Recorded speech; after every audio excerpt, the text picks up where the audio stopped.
కొన్ని నిమిషాలు మనం దేవుని ఒక వాక్యాన్ని ధ్యానించబోతున్నాం. యేసు ప్రభువారు ఏ గ్రామానికి వెళ్ళినా, ఎక్కడికి వెళ్ళినా బహుజన సమూహం ఆయన వెంట వెళ్తూ ఉంటుంది. బహుజన సమూహం ఎప్పుడు చూడండి, ఆయన కొందరికి వాక్యం బోధించినప్పుడు బైబిల్ ఎప్పుడు చెప్పట్లా. ఆయన ఎప్పుడు వాక్యాన్ని బోధించినా, ఎప్పుడు ప్రసంగించినా బహుజన సమూహం. మనకు తెలిసిన లెక్క ప్రకారం అంటే ముందు బహుజన సమూహం అన్నప్పుడు ఎంతమంది వచ్చారో మనం చూస్తున్నట్లయితే చూడండి, బహుజన సమూహం అన్న చోట ఒకసారి ఒక అధ్యాయంలో ఏముంటుందంటే 5,000 మంది. యేసుప్రభు వారు వాక్యం వినడానికి మినిమం 5,000 మంది వచ్చారు. 5,000 మంది ఎక్కడికి వెళ్ళినా తక్కువలో తక్కువ వేసుకున్న ఒక 5,000 మంది ఆయన చుట్టూ ఉంటారు. ఎప్పుడు ఏ గ్రామానికి వెళ్ళినా, ఏ పట్టణానికి వెళ్ళినా, ఏ వీధికి వెళ్ళినా అక్కడ ఏంటంటే యేసుప్రభు వారు వెనకాల ఒక 5,000 మంది ఖచ్చితంగా ఉంటారు. యేసుప్రభు వారు 5,000 మందికి వాక్యాన్ని బోధించి పరిశుద్ధాత్మ ప్రేరేపణతో అద్దరికి వెళ్తున్నాడు. అంటే ఇటువైపు వాక్యం ప్రకటించాడు, అటువైపుకి వెళ్తున్నాడు. మార్కు సువార్త 4:35 మార్కు సువార్త. సాయంత్రం అయినప్పుడు ఆయన అద్దరికి పోదుమని వారితో చెప్పగా వారు జనులు పంపివేసి ఆయన ఉన్న పాటున చిన్న దోణిలో తీసుకుని పోయేరి. హల్లెలూయా. ఇక్కడ చూసినట్లయితే అక్కడ ఉన్న జనాలు, అక్కడున్న బహుజన సమూహాన్ని ఏం చేశారంటే పంపివేసేసాడంట. వెళ్ళిపోండి మీరు అని చెప్పి అద్దరికి వెళ్తున్నాడంట. ఎందుకు అద్దరికి వెళ్తున్నాడంటే ఒక్క మనిషి కోసం దేవుడు యేసుప్రభు వారు వెళ్తున్నారు. మనం అక్కడ అధ్యాయం అంతా మనం చదివినట్లయితే తెలుస్తుంది. ఒక్క మనిషి కోసం, ఒక్క వ్యక్తి కోసం. ఆ స్టోరీ అంతా నేను ఇప్పుడు వాక్యం చెప్పేటప్పుడు ఎక్స్ప్లెయిన్ చేస్తా. ఒక్క మనిషి కోసం, ఒక్క వ్యక్తి కోసం ఏం చేస్తున్నాడంటే యేసు ప్రభు ఇక్కడ ఉన్న బహుజన సమూహాన్ని ఏం చేశాడంటే పంపివేసి ఆ ఒక్క వ్యక్తి కోసం అద్దరికి వెళ్తున్నాడంట. ఉన్న పాటనే పరిశుద్ధాత్మ ప్రేరేపణతో యేసు ప్రభు వారు ఏం చేస్తున్నారంటే అద్దరికి వెళ్తున్నాడు. ఇంకొక చోటకి, ఇంకొక దగ్గరికి వెళ్తున్నాడు, త్వరపడుతున్నాడు, వెళ్ళాలి అనే ఆలోచన కలిగి ఉన్నాడు. అందరూ ఆయన మాట వినటానికి వస్తే అక్కడ త్వరగా వాక్యాన్ని బోధించి ఏం చేస్తున్నాడంటే అద్దరికి వెళ్తున్నాడు. ఎందుకు అద్దరికి వెళ్తున్నాడంటే బహుజన సమూహం కొరకు కాదు, ఒక్క వ్యక్తి అపవిత్ర ఆత్మతో పీడింపబడుతున్న ఒక్క వ్యక్తి కోసం వెళ్తున్నాడు. యేసు ప్రభువాన్ని త్వరగా దోణ ఎక్కించారు. ఒక చిన్న దోణ ఎక్కించారు. ఆ దోణ వెనకాల ఇంకా కొన్ని దోణలు వెళ్తా ఉన్నాయి. చదువుదాం దాని కింద. ఆయన వెంబడి మరికొన్ని దోణులు వచ్చెను. అప్పుడు పెద్ద తుఫాను లేగి ఆయన ఉన్న దోణి మీద అలలు కొట్టినందున దోణి నిండిపోయాను. హల్లెలూయా. ఇంకా కొన్ని దోణలు వచ్చినాయి అంట, కానీ ఆయనున్న దోణిలోకి అలలు కొట్టాయంట. ఆయనున్న దోణిలోకి ఏమొచ్చాయంటే అలలు ఎగసి పడ్డాయంట. చాలా దోణులు వెనకాల వస్తున్నాయి. వారు ఆ దోణిలు కూడా నిండాయి. ఆయన మాట రాయవాళ్ళే. ఆయనున్న దోణికి అలలు వచ్చి అలలుతో కొట్టబడి దోణి నిండిపోతే యేసు ప్రభువారు దాని కింద చదువుదాం. ఆయన దోణి అమరమున తలగల మీద తలవాల్చుకుని నిద్రించుండాను. వారు ఆయన లేపి బోధకుడా మేము నశించిపోచున్నాము, నీకు చింత లేదా ఆయనతో అనిరి. అందుకు ఆయన లేచి గాలిని గద్దించి నిశ్శబ్దమై ఊరుకుండమని సముద్రంతో చెప్పగా గాలి అణిగి మిక్కిలి నిమ్మలమైందంట. ఆయన గద్దించాడంట, అన్నాడంతే. గాలి ఏమైంది? అణిగిపోయింది. ఈ తుఫాను ఎగసి పట్టడానికి సాతానుడుకున్న ఒక ముఖ్య ఉద్దేశం ఏంటిదో నేను చెప్తా తర్వాత. యేసు ప్రభువారు నీ కోసం మాత్రం ఈ లోకానికి వచ్చాడు. నీ కోసం, నీ ఒక్కడి కోసం, నీ ఒక్క జీవితం బాగుండాలని, నువ్వు సంతోషంగా ఉండాలని, నువ్వు హ్యాపీగా ఉండాలని. గమనించండి ప్రియ దేవుని బిడ్డలారా, అక్కడ అంతమందిని వదిలేసి ఏం చేశాడంటే అద్దరికి ఒక్క వ్యక్తిని వెతుక్కుంటే యేసు ప్రభువారు వెళ్తున్నారు. ఒక్క వ్యక్తి. ఆ వ్యక్తి ఎవరంటే సేనాదయంతో పీడింపబెడుతున్న వ్యక్తి. శానా దయ్యంతో పీడింపబడుతున్న వ్యక్తి. ఈ శానా దయ్యంతో పీడింపబడుతున్న వ్యక్తి జీవితం మనం చూసినట్లయితే ఇంచుమించు ఆయనలో కొన్ని వేల దయ్యాలు ఉన్నాయి. కొన్ని వేల దయ్యాలు ఉంటే ఇంచుమించు మార్క్స్ వార్త 5వ అధ్యాయం 13 వచనం ఒకసారి చదవండి. 5వ అధ్యాయం మొదటి నుంచి చదవండి. వారు ఆ సముద్రం అద్దరికి నున్న గెరాసీనుల దేశం నాకు వచ్చిరి.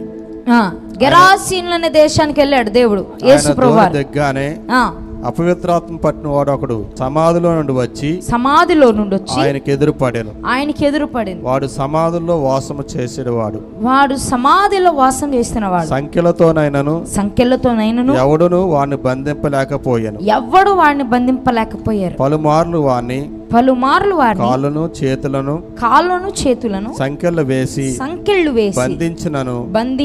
వారు ఆ చేత సంఖ్యలను తెంపి కాళ్ళ సంఖ్యలను తుత్తినేలుగా చేసిన గనుక ఎవడును వాడిని సాధుపరచలేకపోయాను.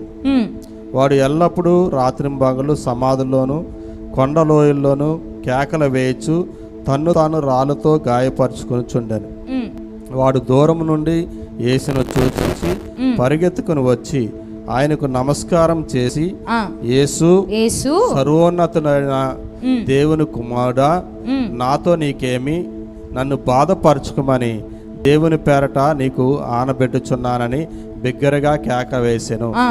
ఎందుకనగా ఆయన అపవిత్రాత్మను ఈ మనుషుని విడిచిపోమని వానితో చెప్పెను. మరియు ఆయన నీ పేరేమని వాడిని అడుగుగా వాడు నా పేరు సేన, ఎలయనగా మేము అనేకులమని చెప్పి యేసు వాటిని పొమ్మని సెలవేయగా అపవిత్రాత్మ వాని విడిచి పందుల్లో ప్రవేశించను. ఆ ప్రవేశింపగా ఇంచుమించు 2,000 సంఖ్య గల ఆ పందుల మంద ప్రాతాత్మ నుండి సముద్రంలోపు దారులు వడిగా పరిగెత్తుకుని పోయి సముద్రంలో పడి ఊపిరి తిరక్క చచ్చాను. ఎన్ని పందులు పరిగెత్తాయంట? 2,000 పందులు. అంటే దగ్గర ఈ శానా దయ్యం పట్టిన అతనిలో 2,000 దయ్యాలు ఉన్నాయి. ఒకరే దయ్యంతో పీడింపబడితే, ఒకరికే చీకటి శక్తులతో ప్రేరేపింపబడితే, ఒకరికే ఆ అపవిత్ర ఆత్మ లేకపోతే దురాత్మ శక్తులు ఒకరిలో దూరితేనే మనుషులు అల్లడిపోతారు. రాత్రులు నిద్రలు ఉండవు, వారి జీవితం లాగుండదు. కొంతమంది చూడండి, దురాత్మలు ఏం చేస్తే మానసిక ఒత్తిడిని తీసుకొస్తాయి. వాళ్ళు నిలకడగా ఒక దగ్గర ఉండలేరు, తిరుగుతూ ఉంటారు. జీవితం అంతా అల్లకల్లోలం అయిపోతుంది, కుటుంబాల్లో అల్లకల్లోలం అయిపోతుంది, శాంతి సమాధానాలు ఉండవు. ఎప్పుడు ఒక్క దెయ్యం ఏలుబడి చేస్తేనే రోగం వస్తుంది, పాపం వస్తుంది, అపవిత్రంగా జీవిస్తారు, వారి పిల్లలు అపవిత్రంగా ఉంటారు. కుటుంబంలో ఒక తెలియని వెలితి కనిపిస్తుంది ఒక్క దెయ్యం ఏలుబడి చేస్తేనే. ఒక వ్యక్తిలో దగ్గరగా 2,000 దెయ్యాలు, 2,000 పంది పరిగెత్తి పడిపోయినాయి అంటే సముద్రంలో ఎన్ని దెయ్యాలు ఉంటాయి? మనం ఇంచుమించు ఒక 2,000 దెయ్యాలు వేసుకుందాం. అనేక దెయ్యాలు, ఒక 2,000 దెయ్యాలు ఉన్నాయి. ఎందుకు ఇన్ని దెయ్యాలు ఒక వ్యక్తిలో ప్రవేశించినాయి అంటే, ఈ అపవిత్ర ఆత్మ ఒక బుద్ధి, ఒక దురాత్మ ఒక బుద్ధి ఏంటిదంటే, మత్తయి సువార్త 12:43. తర్వాత అది విశ్రాంతి వెదుకుచు నీరులోని చోట్ల తిగుచుండెను. విశ్రాంతి దొరకనందున నేను వదిలి వచ్చిన నా ఇంటికి తిరిగి వెళ్ళదని అనుకొని వచ్చి ఆ ఇంట ఎవరు లేక అది ఊడ్చి అమర్చి ఉండుట చూచి వెళ్ళి తనకంటే చెడ్డమైన మరి 7 దెయ్యములను వెంట పెట్టుకుని వచ్చును. ఈ అపవిత్ర ఆత్మ ఒక బుద్ధి ఏంటది ఇక్కడ మనం కనిపిస్తా ఉంది. ఏం చేస్తాడు? ఊడ్చి అమర్చి ఉన్న అదే గృహం. ఇప్పుడు ఒక వ్యక్తి ఉన్నాడు, ఆ వ్యక్తి దురాత్మలతో పీడింపబడుతున్నాడు, పాపం చేశాడు, లేకపోతే రోగిష్టిగా ఉన్నాడు, దురాత్మల ద్వారా రోగం వచ్చింది, పాపం ద్వారా రోగం వచ్చింది, లేకపోతే వ్యభిచారం చేశాడు, జారత్వం కలిగి ఉన్నాడు, లేకపోతే కుటుంబంలో అసమాధానం కలిగి ఉన్నాడు, ఒక దురాత్మ చేత పీడింపబడుతున్నాడు. పీడింపబడిన తర్వాత క్షమింపబడ్డాడు, ప్రార్థన చేసినట్టున్నాడు. పరిశుద్ధాత్మ దేవుడు హృదయాన్ని దురాత్మల నుంచి పాస్టర్ గారు ప్రార్థన చేశారు, విడుదల వచ్చింది. మరలా పాపం చేస్తున్నారంటే ఏంటి దానికి అర్థం? హృదయం ఖాళీగా ఉంది. అందుకే ఏం చేస్తుందంటే ఒక దెయ్యం వెళ్ళి మళ్ళీ 7 చెడ్డ దెయ్యాలను తీసుకొచ్చేస్తుంది. ఈ అపవిత్రాత్మ ఒక బుద్ధి ఏంటంటే, హృదయం ఖాళీగా ఉంటే చాలు, ఒక దెయ్యం వెళ్ళి మళ్ళీ 7 దెయ్యాలు తీసుకొస్తుంది. అలాగా 7 దెయ్యాలు వచ్చి ఈయనకేమైంది? 2000 దెయ్యాలు. వెళ్తుంది వస్తుంది, వెళ్తుంది వస్తుంది. ఈరోజు నువ్వు దురాత్మలతో పీడింపబడుతున్న అయ్యగారు నీ నెత్తి మీద చేసి ప్రార్థన చేస్తారు, మరలా నువ్వు పాపం చేస్తున్నావు. దానికి అర్థం ఏంటి? ఒక దెయ్యం వెళ్ళి మళ్ళీ 7 చెడ్డ దెయ్యాలను తీసుకొస్తుంది. ఈరోజు తాగుడు కోసం ప్రార్థన చేస్తున్నారు, విడుదల వస్తుంది, మరలా నువ్వు తాగడానికి ప్రేరేపించబడి తాగుతున్నావు. దానికి అర్థం ఏంటి? ఒక దెయ్యం వెళ్ళి మళ్ళీ 7 చెడ్డ దెయ్యాలు వస్తూ ఉన్నాయి. ఈ శానా దెయ్యం పట్టిన వ్యక్తి కూడా ఇదే పరిస్థితి ఏమో. ఈ 2000 దెయ్యాలు మనుషులు ఒక అవమానపు జీవితం, సమాధానం లేని జీవితం, సంతోషం లేని జీవితం, కుటుంబానికి దూరంగా బ్రతికే జీవితం, ఒంటరితనం. కొంతమంది చూడండి, కుటుంబంతో వాళ్ళకి సంబంధాలు ఉండవు, కుటుంబాలతో కూర్చోరు, కుటుంబాల అసమాధానాలు. ఇవన్నీ ఏంటంటే దురాత్మలు చేసే పనులు. పిల్లలకి తల్లిదండ్రులకు మధ్యలో గొడవలు, అన్నదమ్ములకు మధ్యలో గొడవలు, ఇవన్నీ సమాధానం దొంగలించేది ఎవరంటే దురాత్మ. దురాత్మ ఏం చేస్తాడంటే నేను సహవాసానికి దూరంగా చేసేస్తాడు, దేవునికి దూరంగా చేసేస్తాడు. ఈరోజు నువ్వు సహవాసానికి వెళ్ళట్లేదు, దేవునికి ప్రార్థన చేయట్లేదు, నువ్వు మంచిగా జీవించట్లేదంటే నీలో ఏదో సాతాను క్రియలు దాగి ఉన్నాయి, దురాత్మ క్రియలు ఏలుబడి చేస్తూ ఉన్నాయి. అవమానపు జీవితం. ఈ శానా దెయ్యం బట్టిన అతన్ని చూడండి, ఒక అవమానపు జీవితం. సమాధుల్లో వెంటబడితే తిరిగేవాడు అంట, సంఖ్యలు తెంపేసేవాడంట, సంఖ్యలు పెట్టి కాళ్ళు చేతులు కడితే సంఖ్యలు తెంపేసేవాడు. ఆయన వస్తే ఊర్లో అందరు కొట్టేటోళ్ళేమో. గట్టి గట్టిగా అరవడం, తన శరీరాన్ని తానే చీల్చుకోవడం, కొట్టుకోవడం, భయంకరపు జీవితాన్ని జీవించాడు. ఎందుకు ఈ అపవిత్ర ఆత్మ వస్తుందంటే నువ్వు ఒక్కసారి మారుమనసిపోయి పశ్చాత్తాపం చెందాక నీ హృదయంలో పరిశుద్ధాత్మని నింపుకోవాలి. అలా నింపుకోలేదా ఒక దెయ్యం వెళ్ళి మళ్ళీ 7 చెడ్డ దెయ్యాలు తీసుకొచ్చేస్తుంది. అనారోగ్యం నుంచి విడుదల పొందాక నీ హృదయం ఎలా ఉండాలి? పరిశుద్ధాత్మతో నింపుకోవాలి. పరిశుద్ధాత్మ శక్తి నీ హృదయాన్ని నింపుకోవాలి. లేదా అనారోగ్యం వెళ్ళి మరి 7 చెడ్డ దెయ్యాలను తీసుకొస్తుంది. ఆ 7 చెడ్డ దెయ్యాలు ఎలాగైనా నీ హృదయంలో ప్రవేశించవచ్చు, ఎలాగైనా క్రియ చేయొచ్చు. ఊడ్చి అమర్చి ఉన్న హృదయంలోకి వెళ్తాయంట. ఊడ్చి అమర్చి ఉన్న హృదయంలోకి అంటే ఖాళీగా ఉన్న హృదయంలోకి వెళ్ళిపోతాయి. దురాత్మ నుంచి విడుదల పొందగా నువ్వేం చేయాలంటే పరిశుద్ధాత్మతో నింపబడాలి. ఈరోజు సంఘాలు, క్రైస్తవులు దురాత్మలతో పీడింపబడడానికి మొదటి రీజన్ ఏంటంటే పరిశుద్ధాత్మని హృదయంలో నింపుకోకపోవడమే కారణం. చేసిన తప్పే మరలా చేయడానికి ప్రేరేపించబడుతున్నారంటే దానికి ఒక రీజన్ ఏంటంటే హృదయంలో సాతాను స్థావరాలు ఇంకా కూర్చబడలేదు. అపవిత్ర ఆత్మ ఒక నేచర్ ఏంటో చెప్పాను కదా. ఒక దెయ్యం వెళ్ళి మరి 7 చెడ్డ దెయ్యాలు తీసుకొచ్చేస్తుంది. ఇదే ఒక దురాత్మ యొక్క నేచర్. కానీ పరిశుద్ధాత్మ దేవుడు ఎలాగంటే పరిశుద్ధాత్మ దేవుని హృదయంలో నింపుకుంటే ఆయన ఏ చీకటి శక్తులు, ఏ అంధకార శక్తులు, ఏ దేవునికి విరుద్ధమైన కార్యాలు నీ దరికి కూడా రాకుండా నీకొక రక్షగానే నిలబడతాడు. చూడండి, ఆ శానా దెయ్యం బట్టిన అతను జీవితాన్ని చూస్తూ ఉంటే మనకి ఎలా అనిపిస్తూ ఉంది? ఎలా ఉంది చూడండి. సమాధుల వెంట తిరగడం, ఒక అవమానపు జీవితం, దేవునికి విరుద్ధమైన జీవితం. మా దగ్గరికి హోసనా అని ఒక పాస్టర్ గారు వచ్చారు. పాస్టర్ గారు కాదు, ఒక వ్యక్తి, ఫస్ట్ వ్యక్తే. అతను కూడా ఇట్లాంటి దురాత్మలే. ఆయన కూడా సంఖ్యలు వేసేసారు చేతుల కాళ్ళకి. మైండ్ కుదురుండదు, భయంకరంగా కొడతాడంట, తిడతాడంట, గట్టిగా అరుస్తారంట. శానా దెయ్యం బట్టిన అతను సేమ్ అలానే సమాధుల్లో పడుకుంటాడంట. ఎవరు వస్తే వాళ్ళని కొట్టేస్తాడంట. భయంకరం, ఒక రెబిలియస్గా ఉంటాడంట. ఆయన్ని థామస్ డాడీ దగ్గరికి ఎలా తీసుకొచ్చారో తెలుసా? కాళ్ళు చేతులు కట్టేసి తీసుకొచ్చారు, సంకెళ్ళేసి. చేతులకి కాళ్ళకి సంకెళ్ళేసి తీసుకొచ్చారు. సంకెళ్ళేసి తీసుకొస్తే థామస్ డాడీ ప్రార్థన చేశారు. థామస్ డాడీ ప్రార్థన చేశాక పరిశుద్ధాత్మతో నింపబడ్డాడు. ఆ దురాత్మలు అబ్బాయిని విడిచి వెళ్ళిపోయాయి, అతను విడిచి, అన్నను విడిచి దురాత్మలు వెళ్ళిపోయాయి. తర్వాత పరిశుద్ధాత్మతో నింపబడ్డాడు. ఇప్పుడు నల్గొండ ప్రాంతంలో దేవుని ఒక బలమైన పరిచర్య చేస్తా ఉన్నాడు.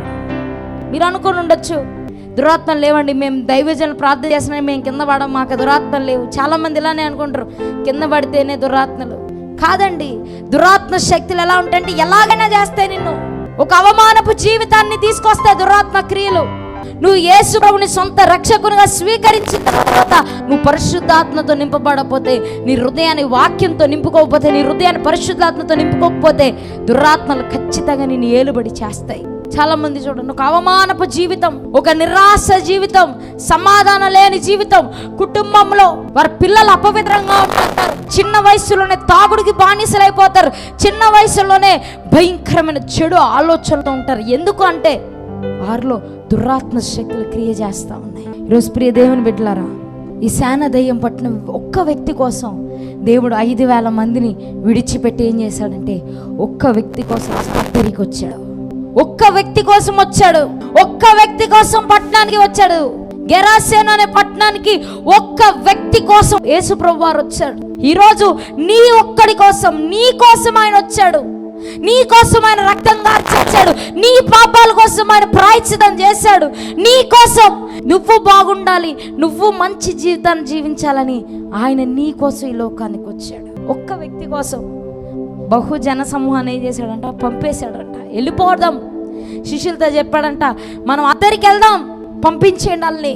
ఇమ్మీడియట్గా అందరిని పంపించేసి యేసు ప్రభు ఒక్క వ్యక్తిని ఎత్తుక్కుంటూ వెళ్ళాడు. ఆ తుఫాన్ ఎగసి పడుతున్న ఆ తుఫాన్ ఆపాడు ఆయన. మీరు చూడండి, ఏ తుఫాన్లు అయితే నీళ్ళల్లో నుంచి లెగిచాయో అదే తుఫాన్లు ఏం చేశాయంటే నీళ్ళల్లో పడి సచ్చాయి. ఏ తుఫాన్లు రూపంలో ఏ దయ్యాలు లెగిచాయో యేసు ప్రభు వారు ఉన్న ఓడలోకి, అదే దయ్యాలు నీళ్ళల్లో పడి సచ్చాయి. ఈరోజు ఏ దురాత్మలు నిన్ను, నీ కుటుంబాన్ని, నీ వ్యాపారాన్ని, నీ ఉద్యోగాన్ని ఏ దయ్యాలైతే పీడిస్తున్నాయో అదే దయ్యాలు విడిచి వెళ్ళిపోతా ఉన్నాయి. ఎలాంటి సమస్యలు వస్తున్నాయో, ఎక్కడ సమస్యలు వస్తున్నాయో, నీ కుటుంబ సమస్య, నీ వ్యాపారంలో సమస్య, నీ ఉద్యోగంలో సమస్య, నీ ఆరోగ్యపరంగా సమస్య, దేవుడు నీకు స్వస్థతను ఇవ్వబోతున్నాడు. ఆ విషయాల్లో దేవుడు ఒక మిరకిల్ జరిగించబోతున్నాడు. సాతాను ఎక్కడ రెచ్చిపోతున్నాడో దేవుడు ఏం చేస్తాడంటే అక్కడే దేవుడు నిన్ను నిలబెడతాడు. అక్కడే దేవుడు నిన్ను నిలబెడతాడు. ప్రియ దేవుని బిడ్డలారా, చూడండి, ఒక్క శాన దయ్యం పెట్టిన ఒక్క వ్యక్తి కోసం యేసు ప్రభు ఏం చేశారంటే అద్దరికి వెళ్ళాడు. ఆ కృపామయుడు, ఆ జాలిగల ప్రభు నీ కోసం, నా కోసం సిలువలో ప్రాణ త్యాగం చేశాడు. ప్రాణ త్యాగం చేయడానికి ఒక మెయిన్ రీజన్ ఎవరంటే నువ్వు నేనే. మన కోసం ఆయన వెతికే కాపరి తెలుసా? 100 గొర్రెలు ఉన్న 100 గొర్రెలను పక్కన పెట్టేసేసి ఒక్క తప్పిపోయిన గొర్రె కోసం ఆయన ఏం చేస్తాడు? వెతుక్కుంటా వెళ్తాడు. బైబిల్ గ్రంథంలో చాలా చాలా క్లియర్గా ఉంది. బైబిల్ ఏం చెప్తుంది? 100 గొర్రెల్లో ఒక్క గొర్రె, 99 గొర్రెలను వదిలేసి ఒక్క తప్పిపోయిన ఒక్క గొర్రె కోసం ఆయన ఏం చేస్తున్నాడంట? వెతుక్కుంటా వెళ్తున్నాడంట. మంచి కాపరి.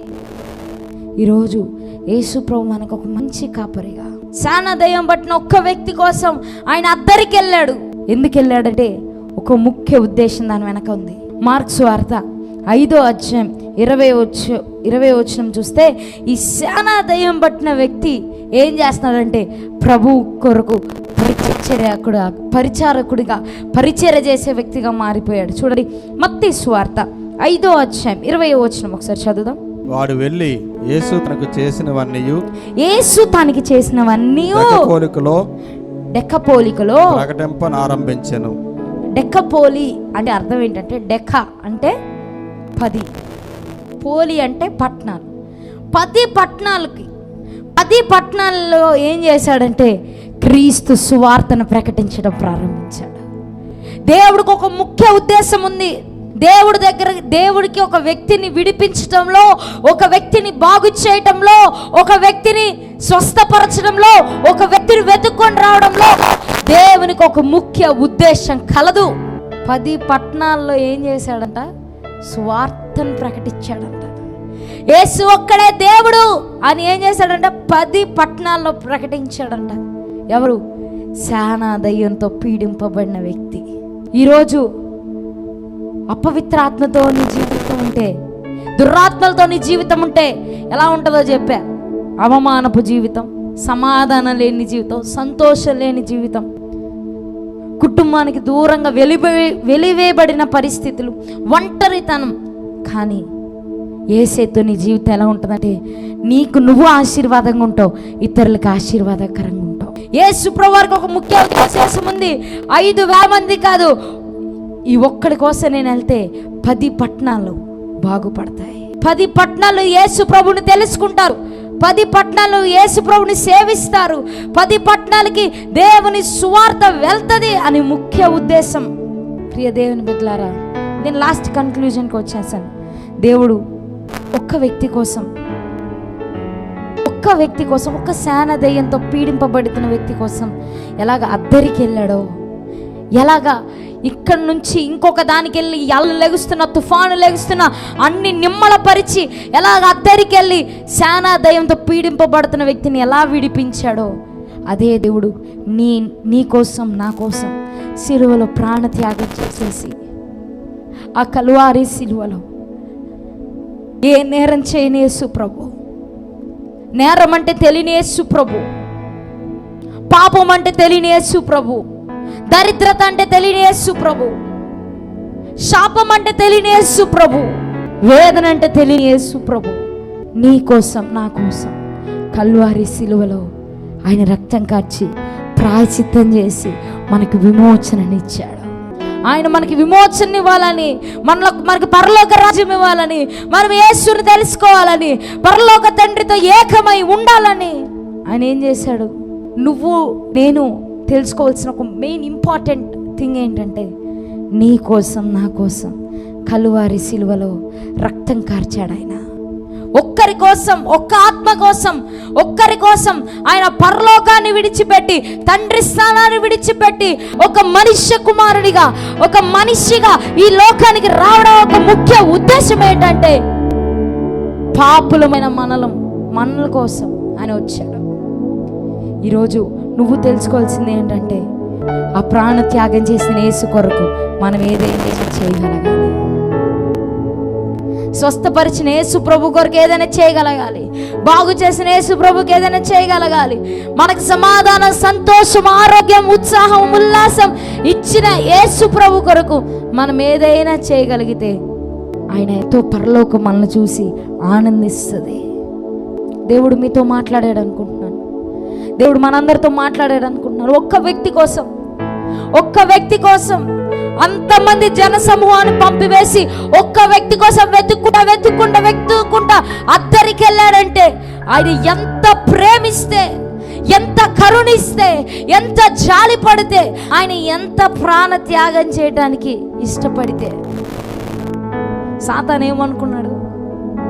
అబ్బా, నేను ఎగిసి పడితే, అలలు ఎగిసి పడితే, తుఫాను కొడితే యేసు ప్రభు వెనక్కి వెళ్ళిపోతాడేమో అనుకున్నాడు. కానీ యేసు ప్రభు సైలెంట్, ఆగిపో, నిమ్మలమైపో అన్నాడు. అంతే. తుఫాను, గాలి, అలలు ఆయన మాట వింది. పోరాటాలు వస్తున్నాయి, కలవరం వస్తుంది, నిరాశలు వస్తున్నాయి, చేతగాని వాళ్ళగా అయిపోయారు. ఎందుకు ఈ తుఫాన్లు వస్తున్నాయి, ఎందుకు ఈ తుఫాన్లు ఎగిసి పడుతున్నాయి అంటే, సాతాను ఏమనుకుంటాడంటే, తుఫాన్ ఎగిసి పడితే దేవుడి నుంచి దూరం వెళ్ళిపోద్ది వెనక్కి. ఇది సాతాన్ ప్లాన్.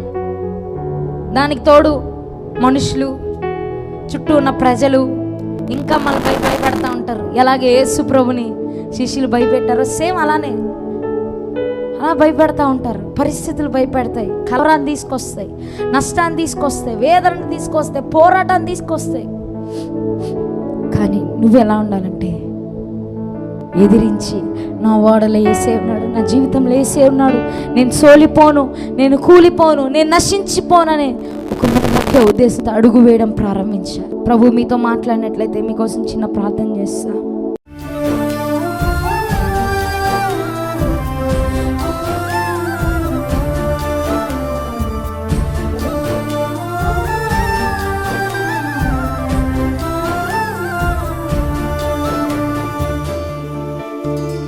నువ్వు మంచివాడు యేసయ్యా, నీ ప్రజలకి న్యాయం చేసే దేవుడు ప్రభువా. నీ మేలును మర్చిపోవటం అసంభవం ప్రభువా, నీ మేలును మర్చిపోలేం ప్రభువా. ఎవరెవరి జీవితంలో దురాత్మ శక్తులు ఏలుబడి చేస్తా ఉన్నాయో, ఎవరెవరి కుటుంబంలో, ఉద్యోగంలో, వ్యాపారంలో, ఆరోగ్య విషయంలో ఎవరెవరి జీవితంలో దురాత్మ శక్తులు ఏలుబడి చేస్తా ఉన్నాయో యేసు నామములో నిర్మూలమైపోవును గాక. ఒక అద్భుత కార్యం జరిగించండి, ఒక ఆశ్చర్య కార్యం జరిగించండి, మీరు అసాధారణమైన కార్యం జరిగించండి. తుఫాన్లు నిమ్మలపరచండి. ప్రతి ఒక్కరి జీవితంలో మేలు చేస్తున్నందుకు స్తోత్రం, ఆరోగ్యం ఇస్తున్నందుకు స్తోత్రం, ఉద్యోగాలు ఇస్తున్నందుకు స్తోత్రం, సంతానాన్ని ఇస్తున్నందుకు స్తోత్రం, అప్పుల సమస్య నుంచి విడిపిస్తున్నందుకు స్తోత్రం. నీకే మహిమ, ఘనత, ప్రభావములు చెల్లిస్తూ యేసు నామములో అడిగి పెట్టుకొంచున్నాం తండ్రి. Amen, amen, amen. Praise the lord. రాజమహేంద్రవరంలో దహించు అగ్ని పరిశుద్ధాత్మ హస్త నిక్షేపణ పండుగలు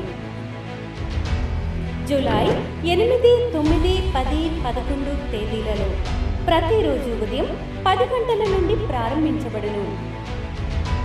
ముఖ్య ప్రసంగికులు పాస్టర్ జయశీలన్ గారు, చెన్నై. దైవజనులు ప్రవచనాత్మక వాక్యంలో, అభిషేకంలో, ఆరాధనలో నడిపించెదరు. డాక్టర్ థామస్ గారు, డాక్టర్ శివ థామస్ గారు, దహించు అగ్ని మినిస్ట్రీస్, రాజమహేంద్రవరం. దైవజనులు వాక్య పరిచర్య చేసి లోతైన పరిశుద్ధాత్మ వరాలలోనికి, అభిషేకంలోనికి, హస్త నిక్షేపణలోనికి నడిపించనే ఉన్నారు.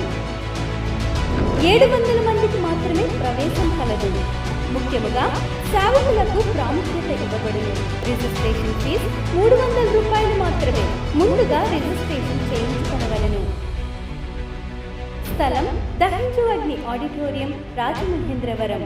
మరిన్ని వివరాలకు 9494940072 మరియు 73.